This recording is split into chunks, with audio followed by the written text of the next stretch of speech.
Cleveland. Mm-hmm. So could you please tell me about yourself and the history of your family? About myself and the history of my family in East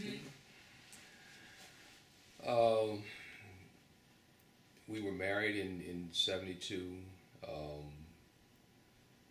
moved into the apartment on Elberon. You and Carolyn? Yeah, this one. Moved into the apartment in 1972. Matter of fact, we moved in about a month before, or I moved in, because she couldn't stay there. So I moved in about a month before we were married. And why couldn't she stay there? well, that wasn't, her mother wasn't going for it. Oh, you mean before you got married? Right. Okay. Right. So anyway, so we moved in right after we got married, and stayed there approximately 7 years and moved here.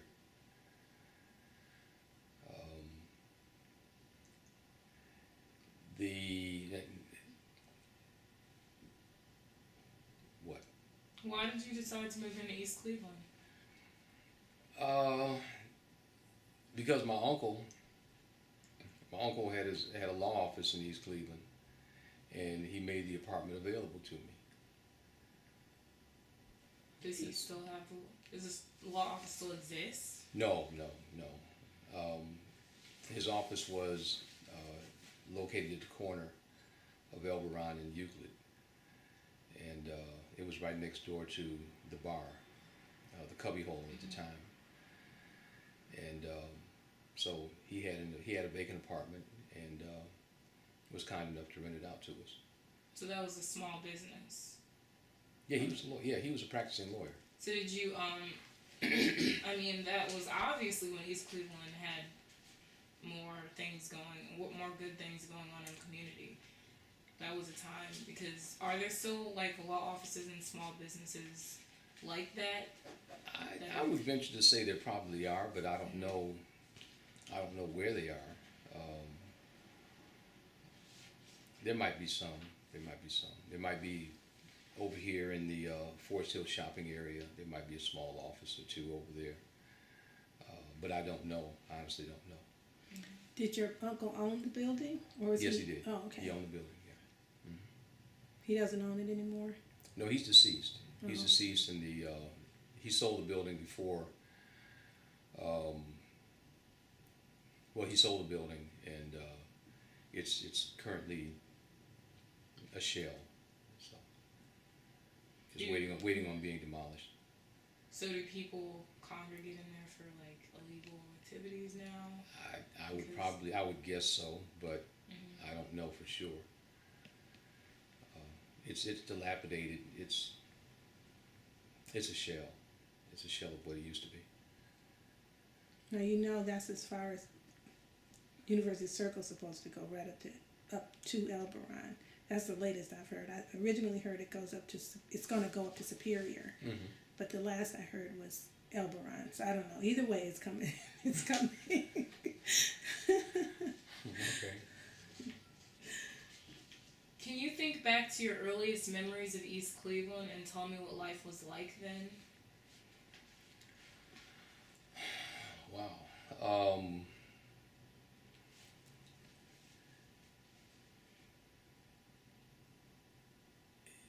Living, how can I put this?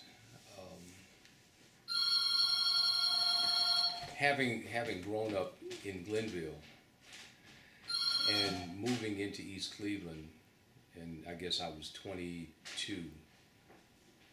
I was 22 when that happened. So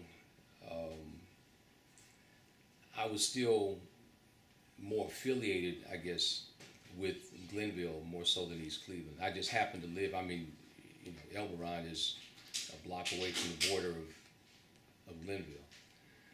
So I was not really concerned so much with East Cleveland, so much as I was with the fact that I just had an apartment And I heard the police protection was good. The judge was strict. So I did not really consider myself an East Cleveland resident, so to speak. At the time, it was only after my wife decided to become politically active in East Cleveland that I really began to get involved in walking the streets, passing out literature, meeting the people who were the political officials or the public officials out here, actually trying to pay attention to the politics of the city. So, what year was that? When she started, she started influencing you that way? wow. Mid to late 70s, possibly. 75, 6. So your children, were they born? They were not born yet. Or were they? No, we have pictures of my wife when she was, I want to say up through maybe 79. My son was born in 79. So up through, say 75 through 79, maybe 75 through 80, 81 possibly. She was very politically active out here. She ran for council 2 or 3 times. And as a result of helping her with her campaigns, I began to get more involved or at least be exposed to. I don't want to say get involved, but at least be exposed to the politics of the city.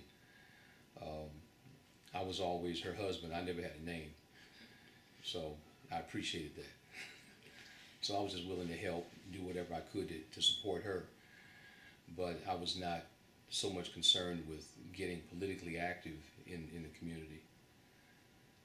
You said that you were afraid, or not afraid, but you felt more comfortable in Glenville. Initially. I grew up there, yeah. Mm-hmm. And Glenville is by car 5 minutes away. So do you think back then, how did it compare in a negative or positive way to East Cleveland as opposed to now? How does it compare to East Cleveland in a negative or positive way? Well, in 68, I believe, if I have the year right. Well, yeah, in 66, Cleveland, there was a social rebellion in Cleveland in the Huff area. In 68, Ahmed Evans posted up over here on Lakeview and fired at some police, and I think he might have killed 1 or 2 if I'm not mistaken. But he and some guys held up in a house, had a large gunfight, and on the tail end of that, a lot of the buildings and a lot of the buildings, I guess, in the Lakeview Superior area were burned. So those kinds of things didn't go on out here in East Cleveland, and I don't know to what extent East Cleveland was affected by something that happened right in its backyard.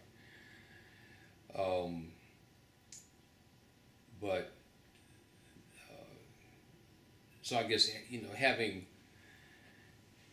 having been here when that happened, you could hear the gunshots and what was going on right from from where I live or where I grew up. So I still had that connection, if you will, to the Glenville area more so than East Cleveland. Having lived in that area, and I just had an affiliation, more of an affiliation with Glenville, more so than East Cleveland. Now there was a second part to your question that Wait a minute. I want to.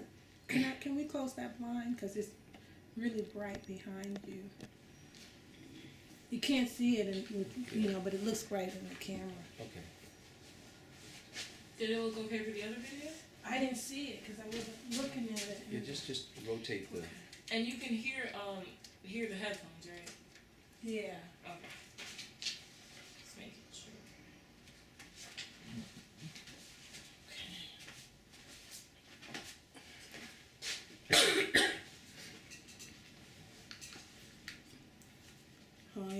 decibel difference. Okay. 5, 4, 3. So. But let me just kind of say that moving into East Cleveland, and I guess during those early years of our marriage, we enjoyed things like the East Town, which was a bar and nightclub in East Cleveland. The theater, which Excuse me, Ross. When you say these things, can you say where they were located, just so people can get a sense of? Wow, the East Town. I'm trying to put it in.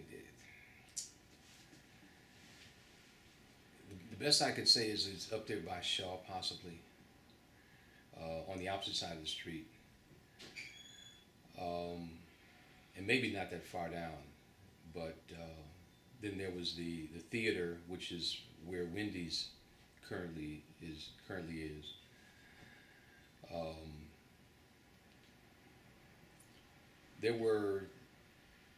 There was a theater over here on Shaw and Hayden that I used to go to, or I attended. I know when I was a child living over in Glenville. I don't know how I found out about it, but somehow or another we went to the movie over there. So there were certain amenities, if you will, that kind of attracted me to the East Cleveland community that living in Glenville necessarily didn't have. I mean, we always used to go to Liberty on 105 and Superior, and as a result of the civil unrest, a lot of those buildings were demolished. Subsequent to that, there was, all the theaters and activity at 105 in Euclid. But, all that's changed now. So I'm just saying all that to say that that East Cleveland as a community had certain things, and they had a fairly large African American population. So it attracted me, and I decided to make it my home. And then again, and plus the fact, since my wife was as politically active as she was, I found myself getting out into the community more often than not, trying to support her, and attending a lot of the functions and a lot of the political meetings and whatnot. So referring back to the previous question, kind of opposite you, I have grown up in East Cleveland for my whole life, or I've been living in East Cleveland thus far. So, but I have noticed that because I live in East Cleveland, but I still live in the greater Cleveland area, that Glenville is suffering in some of the similar ways as East Cleveland. So is that, has that been a successive change since back then, or that's how it was before? Because it's not as bad as East Cleveland right now. But I noticed that I can't say it's degraded because I don't know how it was before. Wow.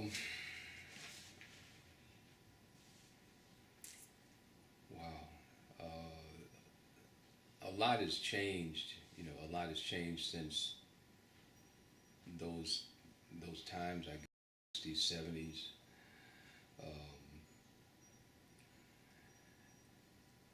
As my wife had mentioned earlier, drugs and poverty have devastated these communities, both East Cleveland and Glenville, as well as all of the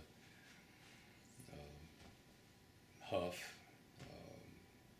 Central. Drugs and poverty have just devastated all of these neighborhoods.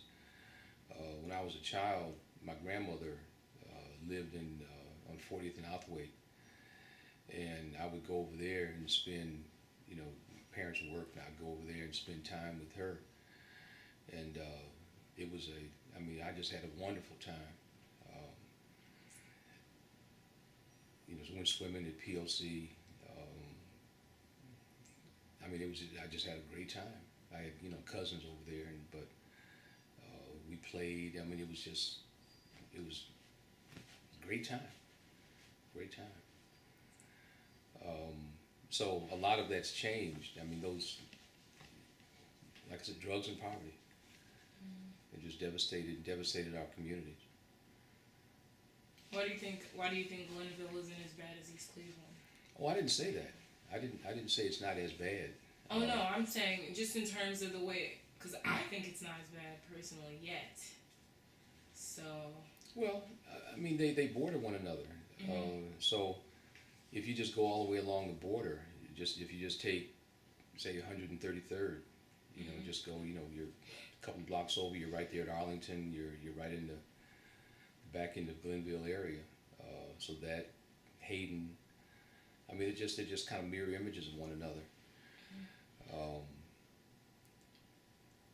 So, the lines are the lines are blurred now. The lines are blurred, and to what degree the police department is able to enforce crime in that section of East Cleveland to that degree, I guess. You don't have a lot of spillover from Glenville into East Cleveland and vice versa. So.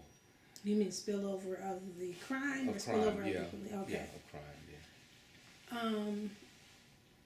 You mentioned drug activity. So,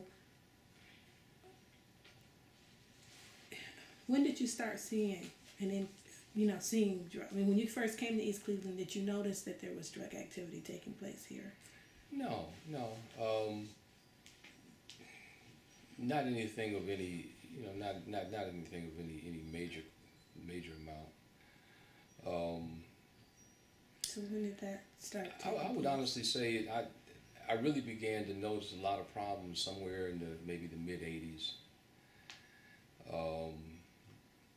When Reagan took office, you had a lot of public policy decisions that impacted poor people, very specifically African Americans in particular.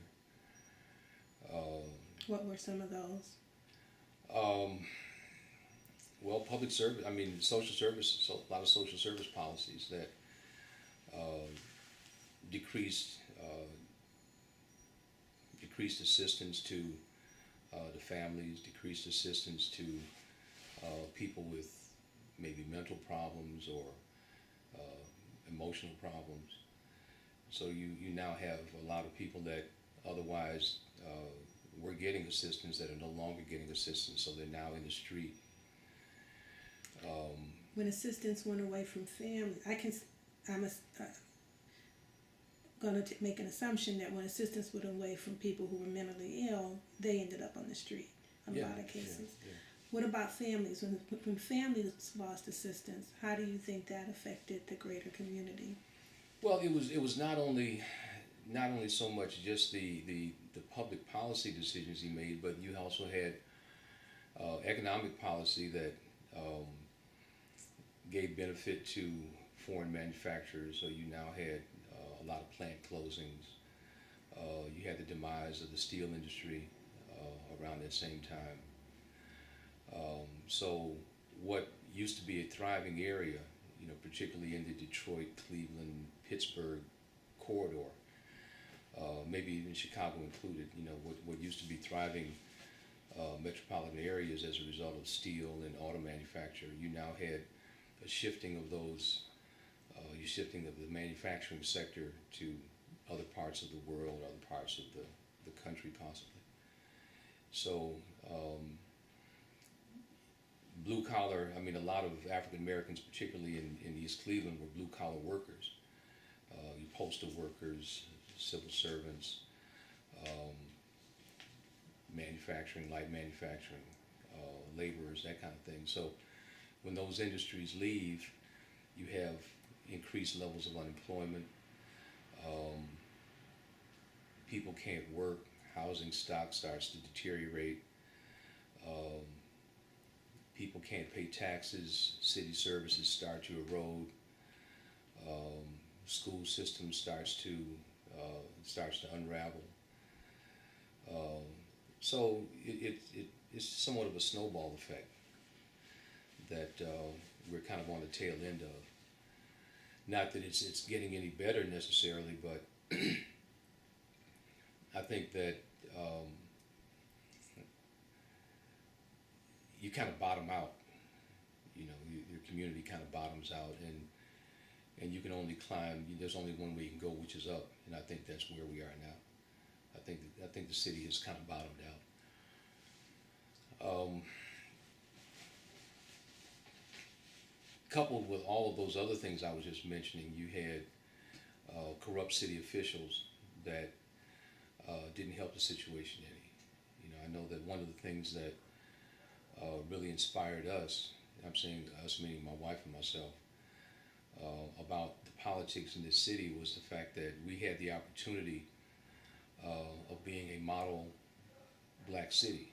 I mean, we had the opportunity of showing the rest of the country what black folks could do if we governed ourselves effectively. And so that never materialized because we just had a string of knuckleheads that were elected that found it to be, found that they were better served if they stole from the public. So that didn't help. When did you notice? What election cycle? I don't know if you can mention people if you want, but if not, at least what years did this shift? Did you start noticing influx of corrupt politicians? Mid '80s up to, and I would say, excluding Wally Davis. He was a good man. I don't think he was able to do a lot, but he was an honest man. But from from mid '80s on through this not Gary. Gary I think is a good man as well, but prior to Gary, Eric Brewer. We just had a bad string of nuts, not nuts, but people who just thought that they could get over on the public dime. Do you think that any of this had to do with racism, and do you think it would have happened to the same degree in a white community or predominantly white community? Well, white folks have been stealing all along. I mean, I'm not. No. I think it's human nature more than anything else. I think that people who find themselves in positions of power, if they're not grounded properly, they tend to use that power to their personal benefit. And that's what these people did. That's what they did. And they were arrested and convicted and put out of office. So. What role? I think you touched on this, but I would like you to touch on it again or some more. Did poverty play in what played out? Like more specifically,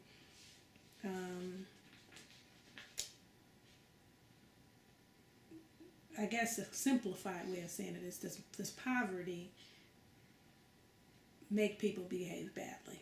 I guess is what I'm trying to say. And if so, how is that? No, I don't think poverty necessarily makes people behave badly. I think poverty puts you in situations where you tend to compromise your positions more often than not. You're forced to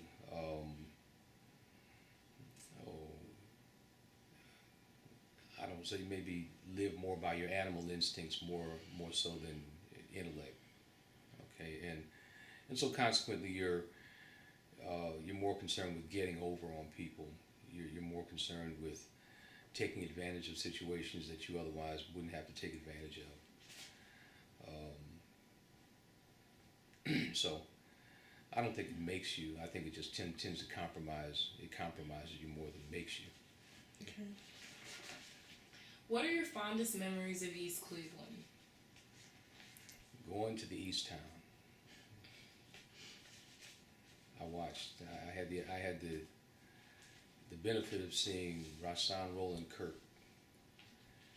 He was a phenomenal jazz musician who he had this gift of being able to play two instruments at the same time. And I happened to be in the audience when he did that one night.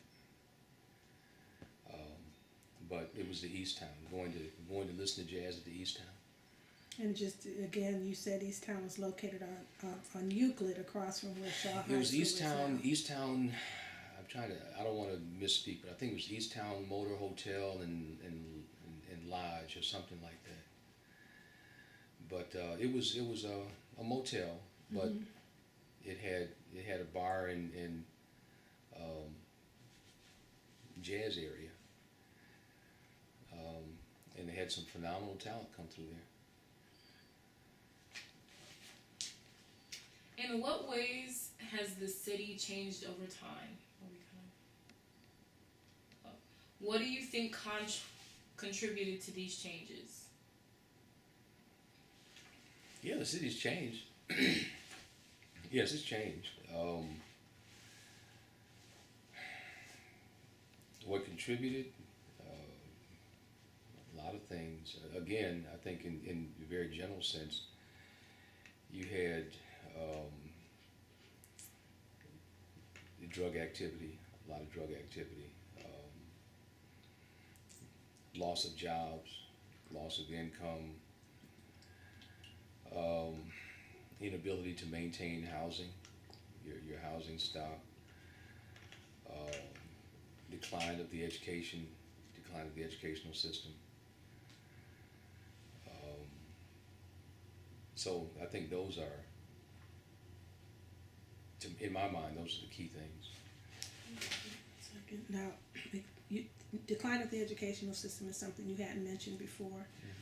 How have you seen it decline, and why do you think it's declined? Well, at the time my children attended the East Cleveland system. Let me spin back, and I'm trying to think of the brother who was the superintendent at the time. But phenomenal superintendent. I can't think of his name, unfortunately. But when they attended East Cleveland system in elementary school, East Cleveland was on par with any, and I say any, district in the county. Was it still predominantly African American at that time, or had most of the white people? No, it was predominantly African American at the time. And I'm talking 70. Let's see, my daughter was 73, 78, 9, 80, something like that. 80, 81, 82. So the school system was hands down great. Great principals, great teachers, committed parents. Yeah, I mean, you couldn't ask for more. You really couldn't ask for more. Again, when you have people who have lost their jobs, not able to support their families, the city became a little bit more transient than you would expect. So you had people moving out, people moving in, housing stock is declining, Section 8 housing becomes the thing to get involved in. And so people come into the community who don't really have a stake in the community, don't really have an interest in the community. So it just takes its toll over time. It takes its toll over time. A lot of declining revenues for the school district, cause classroom sizes to go up, layoffs, not able to maintain facilities. I'm sorry, the revenues declined because property taxes, declining property taxes, right. So is that an example of one of those policies that affected a community, and not a federal policy, but a policy we have here? Well, I don't think it's so much of a policy in East Cleveland. You have declining property tax revenues. I mean, as your properties decline, your assessed valuations go down. You can't collect as much money. The city doesn't receive as much money. The percentage that goes to the Board of Education decreases. So, But what I meant was there are those who say that the tying property taxes to school funding is inherently unjust because you ensure that poor communities will have inferior schools. well, that's needless to say, that's a whole nother debate. Mm-hmm. But I'd say to directly answer your question, yes. I mean, it can't help but happen, as your poor communities just don't have the revenues to support the education systems. Cleveland's suffering from that. Mm-hmm. Garfield Heights they just cut back on their academic day as a result of the fact they couldn't pass a levy. So it's not something only belongs to East Cleveland, but it's happening throughout Cuyahoga County. Mm-hmm. So on that, since you work at Village, now you're the director of Village Academy? No, it's Phoenix Village. I'm Phoenix Village. Student Services Director. Where is that located? 124th and Shaker. Okay. Mm-hmm. And Marcus Garvey, is that still up and running? No, the school closed. Okay. The school closed early this year. Okay. I left in 2011 and the school closed in 2012. Okay. And Phoenix Village, Mm-hmm. what is its emphasis as a school? It's an Afro-centric. It has an Afro-centric focus. Okay. How has race or racism impacted you personally? How has it impacted the city of East Cleveland?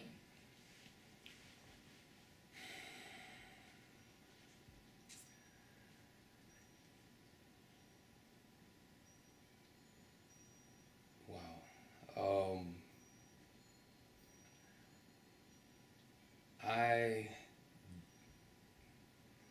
personally, I don't think that I have been impacted by race per se.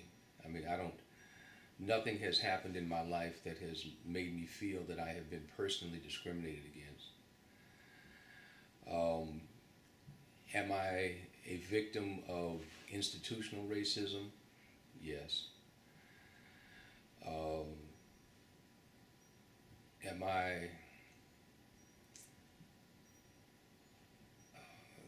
Is East Cleveland a victim of institutional racist policies? Yes.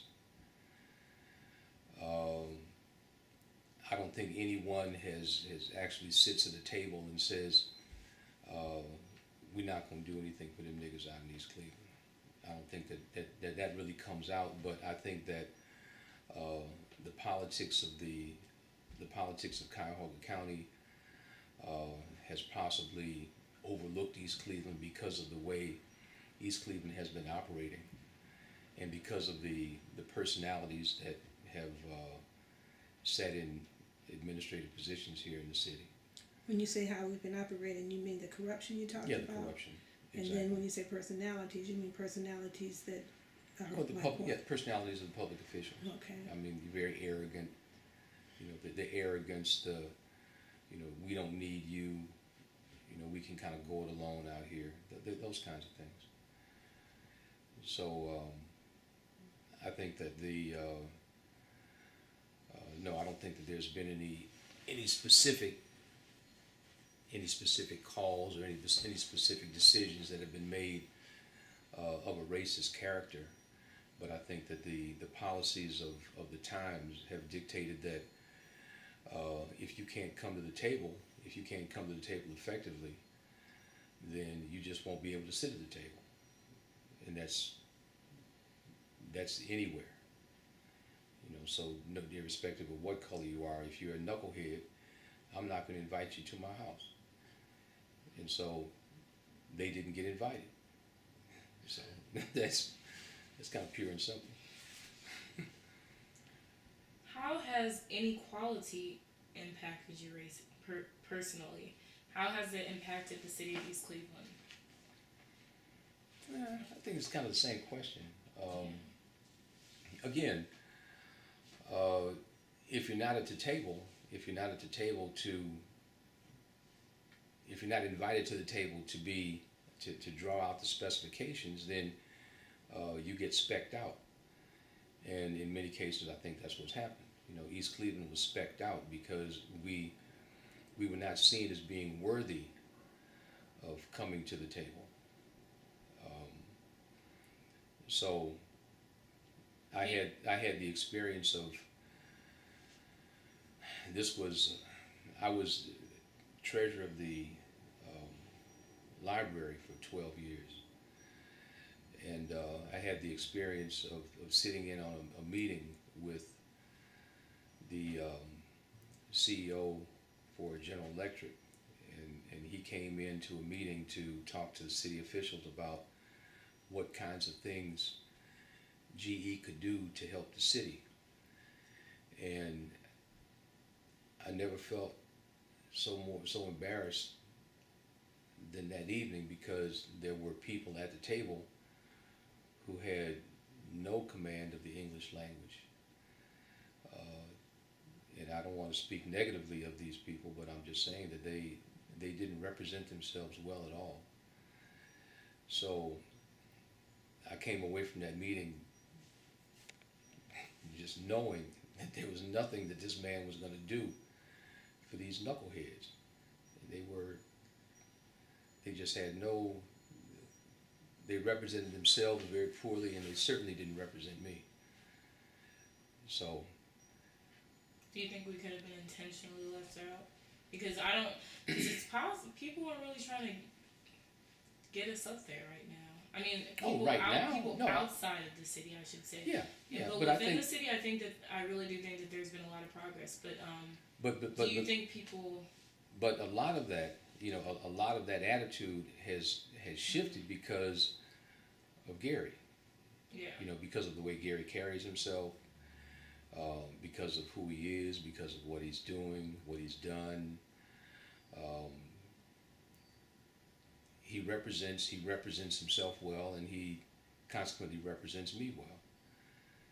So I grew up with his father, so I know his father and know him.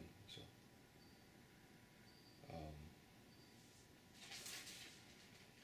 Can you recollect a memory or instances when the community fought for something? Unfortunately not. No, I can't. And again, I think a lot of it just had to do with the fact that, we were stung with a string of corrupt, inept public officials. Do you think that we could have kept Huron Hospital if more of us had there was some organizing, but do you think if more had happened, we could have kept the hospital? No. The hospital, the hospital made a business decision. Could they have left the hospital there and subsidized the services and subsidized the medical care that was required for the people in the city? Sure. I mean, they got enormously deep pockets, but there was nothing, and I don't want to say nothing, I don't know the ins and outs of the decision, but on the surface, they made a business decision. They said the hospital is losing money. We can no longer subsidize the residents of East Cleveland. You just have people coming through there who are using it as a healthcare clinic. They're running into the emergency room for colds and pulled toenails. So. Which is what people do when they don't have health insurance. Exactly. So, again, yes, they could have made a different kind of decision. They had the financial wherewithal to do so, but there was really nothing, and I don't think there was any real motivation. I don't know what kind of motivation would need to exist other than the fact that they just want to be they're just their largesse. They just want To be nice. Yeah, we just want to be nice to you people out here. So, short of that, we tear the building down and move on.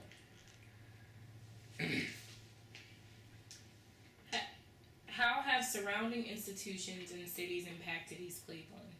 What kind of? Surrounding institutions and surrounding cities impacted East Cleveland.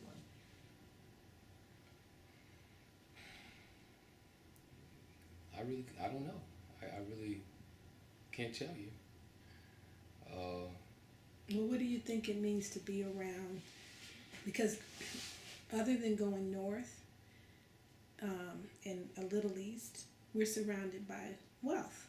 We've got Case in the whole University Circle area, and we've got Cleveland Heights, which is, you could argue, either way on that, but it's still, in better shape, significantly better shape than we are.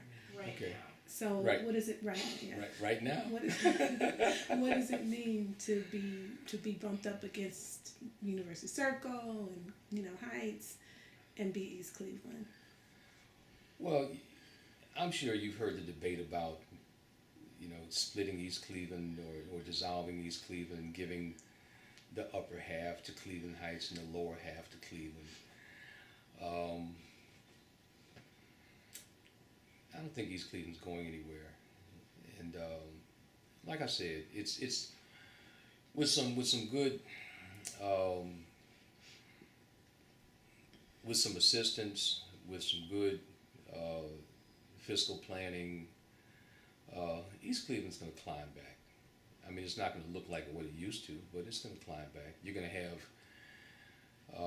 once the housing stop. I mean, the houses that are just can't be salvaged once they're destroyed. Once developers find that there's an opportunity, they'll come in the city and they'll start building again. And they'll build and they'll attract those from University Circle or Cleveland Heights or Euclid or Cleveland. They'll attract those people who want to come in. We have a family up the street that had received some publicity. They happen to be our one, our lowly, our white family, but we've embraced them. I mean, they're people. They're people, and her children play with my grandson, and they have a wonderful time. He's been in the house. My grandson's been up there with him. And to keep it real, I mean, she loves where she lives. Are they impoverished or are they? No. They're doing fine. I don't know what they do, but they're doing fine. I mean, she came out in the Plain Dealer and talked about how, we're a community over here, which is what we are. We look out for each other. We believe in having a safe neighborhood, so we practice our own little versions of block watch or whatever you want to call it. We don't allow that riffraff to be, you can't come over here with that. This is kind of something specific to our area because our area being the streets from here on. There's a couple streets that don't have really a high. They look a little bit nicer, and then they have a little bit less of a crime rate, I think. And I think that's a little bit of a segregation within itself in East Cleveland because there's like this little R block, and then it ends, and then it ends with like your street, or maybe it's one street over. And then the rest of East Cleveland looks considerably different. I did notice that when I was growing up. Except up the hill. That's what people say about up the hill. You've never been up there? Yeah, up the hill too, because I consider that to be Cleveland Heights pretty much. No, that's East Cleveland. I know it is East Cleveland, but it's in a different category. What's your question? just, I mean, why do you think that happened to this specific area? I understand the up the hill thing. I understand because they're right next to Cleveland Heights. So it's not, no. In my estimation, it's not happenstance. It's not happenstance. You make a conscious decision. You make a conscious decision to know your neighbors. You make a conscious decision to police your street. And I'm not talking about walking around out here with a shotgun or anything like that. I'm not saying that at all. I'm saying that if, people, whether you believe it or not, people have an interest in community. Nobody wants their house. Nobody wants to live in a shack. So people are living like this, not necessarily out of any desire to live like that, but they're just not able to manage their circumstances. So in many instances, if I approach you and say, well, listen, I see that you don't have a lawnmower. You want to use mine? Or do you mind if, when I cut my grass, do you mind if I cut yours? Okay.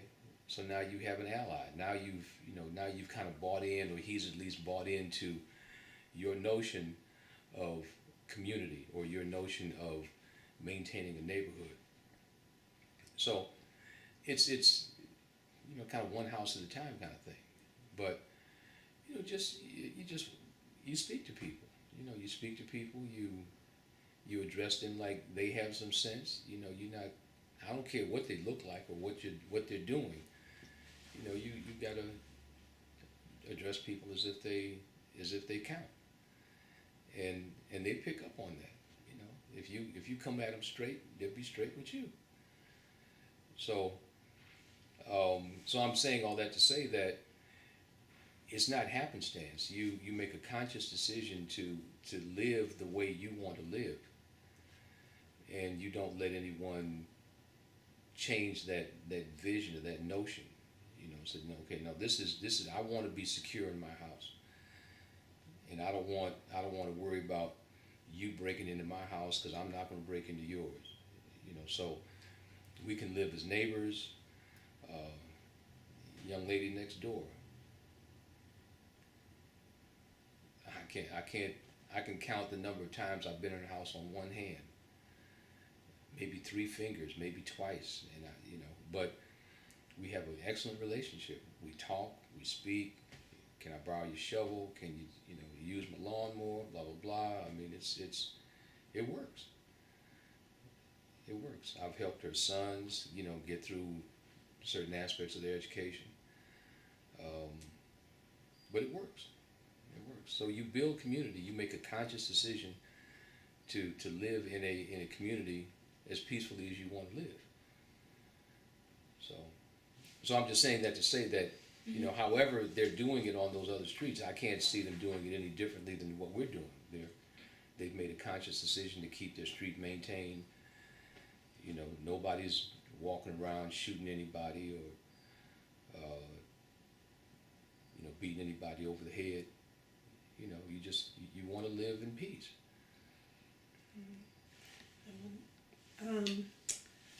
This is back to the institution thing. Do you think those institutions, the big ones in University Circle case and the museums and everything, do you think they owe any kind of obligation to the greater community, including East Cleveland? Do they owe an obligation?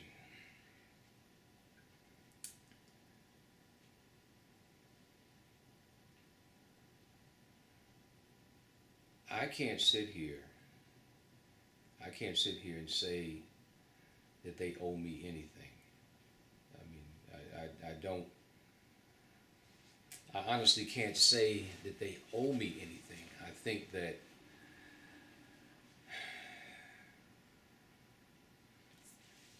they owe me as much of an opportunity as they give anybody else to take advantage of their services, take advantage of their facilities.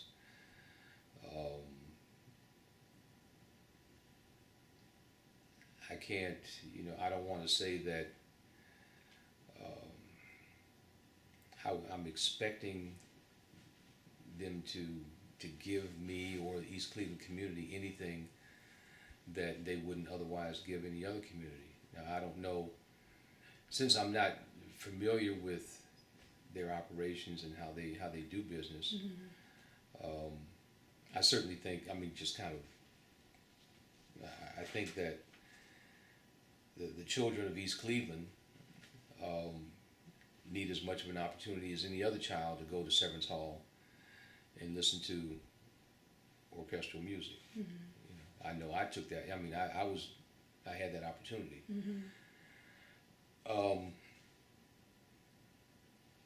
But I would say give these children that same opportunity because you're giving it to the children of Parma or the children of Bedford Heights or Bay Village, Westlake, Shaker, Pepper Pike, whatever. Do you think the lack of those kind of opportunities has anything to do with the school administration? By that I mean, my 3 children were in East Cleveland schools until 6th grade. And they did go to Severance, but it was always affiliated with the violin program they ran, which meant none of the other kids were doing that if they weren't in violin. And like you, when I was in school, I remember our class just going, not because we were in a music program, but just as, as students. Right. But I'm sure there had to be some, somebody contacted Severance. I don't think they were just calling up schools saying, do you want to bring your kids? So what role do you think governance and school administrators, school board, and parents play in making those kind of relationships happen? Well, parents play an enormous role. Parents play an enormous role in terms of what schools do.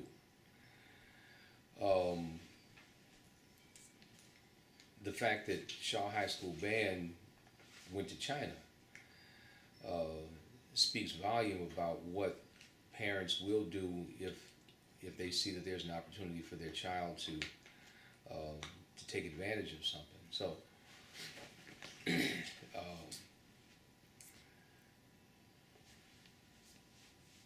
we can start talking about whether or not the administrators in the East Cleveland system felt it would be beneficial for black children to go to Severance Hall and listen to white music.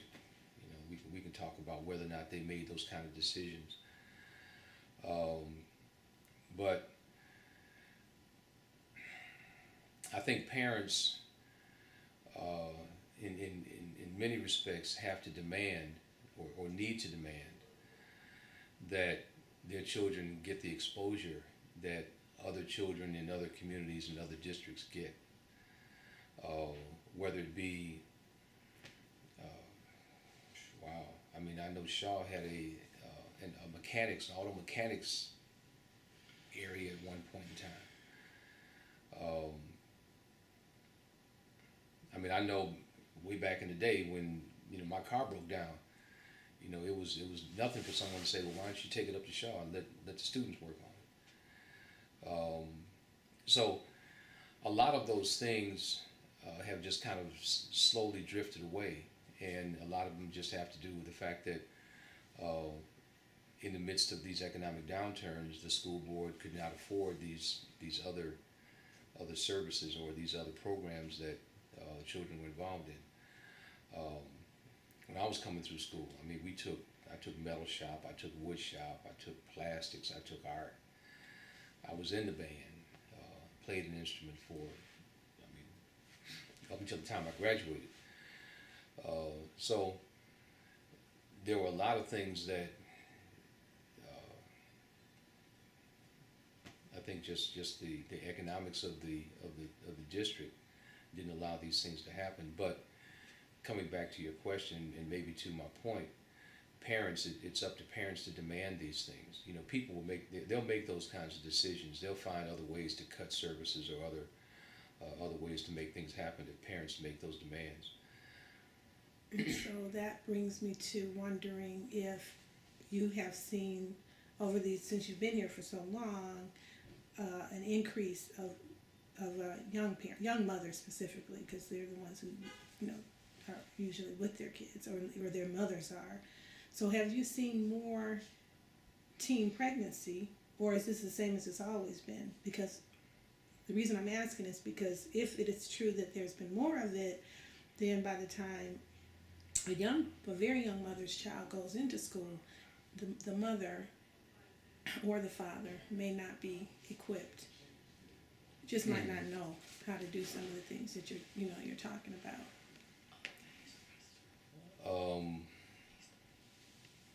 So have you seen more teen pregnancies, what I'm asking, or is it the same? No, it's. I think the statistics are there. I mean, there's just been an enormous increase in teen pregnancy. Single mothers, teen pregnancy, all of that. So. Hold 1 second, Ross. It's through there, but you can't. Yeah, you can't use the sink. Can you use the bath, the tub? You can use the tub. Yeah. Okay. You can use the tub, or you can use the kitchen sink. Okay. And through here? Yeah, it's through there to your left. Thank you. Okay. Wait, can you pause that? I got a friend of mine that just came up. Okay. Is he still there? Or is he gone? Is it paused? Did the light go off? No, light's on. I said, Oh. still on.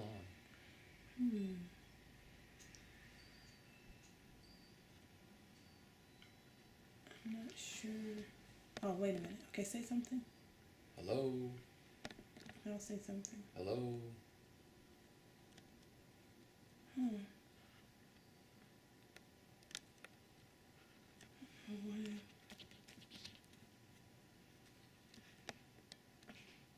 Did you want to go see if your friend? Yeah, I was just gonna let him in. He was so Okay. go upstairs and You visit can with go Carol. do that. I'm gonna stop it for a minute. Okay. Okay.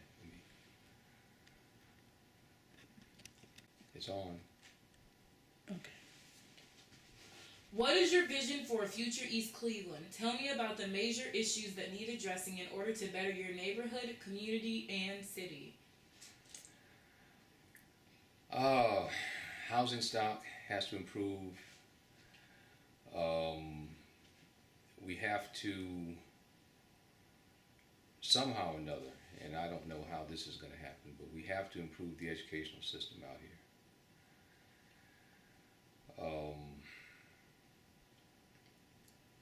My vision for a better East Cleveland,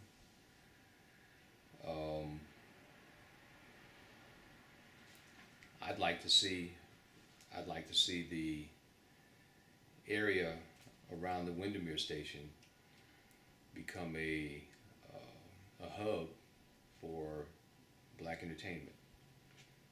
See a nice jazz club, nice nightclub, nice restaurant. A buddy of mine who's since deceased was the one who just kind of, it's really his idea, but I'm voicing it. Maybe somebody will listen. But it would be nice to have something like that going on in the City Hall area, in the Windermere Rapid area, that would allow people to come from downtown on the Rapid and enjoy some nice music, maybe a couple of nice jazz clubs, a couple of nice places for some entertainment. Enjoy themselves, eat, get on the Rapid, go back downtown. So that would be one vision that I would like to have of East, or that I would entertain for East Cleveland. Another would just be to have a stable community once again.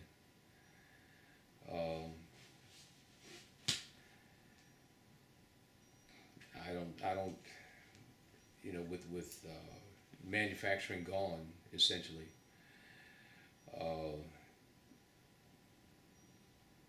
if the medical services industry could maybe expand into East Cleveland. We have the Stephanie Tubbs Jones facility here, and maybe some other spin-offs from that what might go on with that, allow some employment to take place. But I'm just looking for a stable community. That's basically it. But it all begins with the housing stock stabilizing, eliminating a lot of these vacant properties, maybe providing some assistance if possible to residents who do want to maintain their homes or want to get their homes fixed up. And I know a lot of that has been offered. Now, whether or not people are able to take advantage of it, I don't know.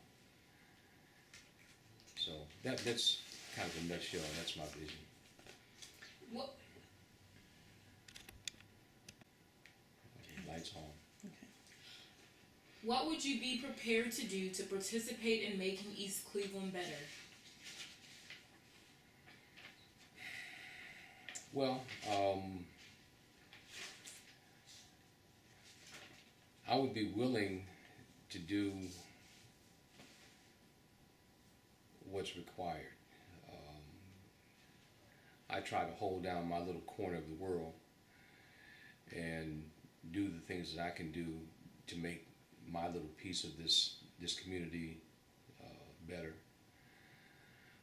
Like I said, my intent, and certainly the intent of my wife, is to maintain community on this street in hopes that what we do will spill over into other streets. But if your question has, I don't want to say political overtones, but if part of your question is asking, am I going to get out and ask for petitions to be signed or rally around some particular cause, I'm not going to do that. But I'm certainly willing to do what is necessary or what's possible given what I do and given the time I have available to help as many people as possible. So I don't know what kinds of specific things are in your question, but I'm willing to do what's necessary, I guess. I have a question. At the school, what do you do as director of student services? I act as, in many respects, I act as a parent liaison, contacting parents, visiting parents, trying to get parents involved in the educational process, trying to get them actively involved in what their children are doing.